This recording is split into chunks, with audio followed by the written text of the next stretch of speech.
Deputation দিতে এসে প্রশাসনের বাধার মুখে আইসিডিএস কর্মীরা।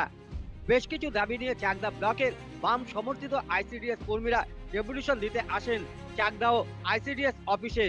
অভিযোগ, ডেপুটেশন দিতে গেলে পুলিশ বাধা দেয়। এরপর পুলিশের সাথে বিতর্কে জড়িয়ে পড়েন আইসিডিএস কর্মীরা। জানা যায় আইসিডিএস কর্মীরা 10 জন ডেপুটেশন দিতে যাওয়ার অনুমতি চায় প্রশাসনের কাছে, কিন্তু 5 জনের অনুমতি দেয় প্রশাসন। এরপর বিতর্কে টানা বাড়তে থাকে। আইসিডিএস কর্মীরা জানান তারা 10 জনই ডেপুটেশন দিতে যাবে, যদিও প্রশাসনের কাছ থেকে 10 জনের অনুমতি না মেলায় অফিসের বাইরেই বিক্ষোভ দেখাতে থাকে আইসিডিএস কর্মীরা। কেন তাদের বিক্ষোভ, কি জানালেন বাম সমর্থিত আইসিডিএস কর্মীরা, শোনাবো আপনাদের। আমরা একটা ডেপুটেশন দেব। আমি সিআইটিউ সংগঠনের চাকদা ব্লকের সম্পাদিকা আইসিডিএস এর। আর আমরা সবাই সদস্য। এখন আমরা ঢুকবো, 4 জন বলছে, আমরা প্রত্যেকবার 10 জন 12 জন ঢুকি, এখন বলছে 4 জন ঢুকতে হবে। তাহলে আমরা যাবো না? আমরা তাহলে এর পরের দিন ঘেরাও করবো।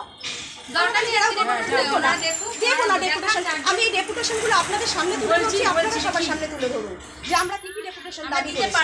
সেটা হচ্ছে যে এই মর্নিং সেন্টার চলছে, সেটাকে টাইমটা কমিয়ে আনা এবং ডে সেন্টার করার, এবং ট্রান্সফারগুলো 6 মাস ধরে যে ট্রান্সফার নিয়ে উনি দিনের পর দিন আমাদের অফিস মানে সব মেয়েদের সাথে হ্যারেজ করে চলেছে মেয়েদেরকে। ওদের দাবি মতন ট্রান্সফার, সবাই বাড়ির সামনে ট্রান্সফার পায়, সেই ট্রান্সফারটা পর্যন্ত করতে পারেন না। এমনকি একটা সেন্টার চার্জে নেবে, সেই চার্জের সেন্টারটা পর্যন্ত উনি দিতে ভয় পান। এমনকি জিপিতে যান, জিপিতে গিয়ে সেখানে আন্ডারস্ট্যান্ডিং করে আসে। একেবারে তথ্য প্রমাণ আমার কাছে আছে এবং রেকর্ডিংও আমার কাছে আছে। লক্ষ্মী দাস, সিআইটিউ সম্পাদিকা, আমি ব্লকের সম্পাদিকা। আর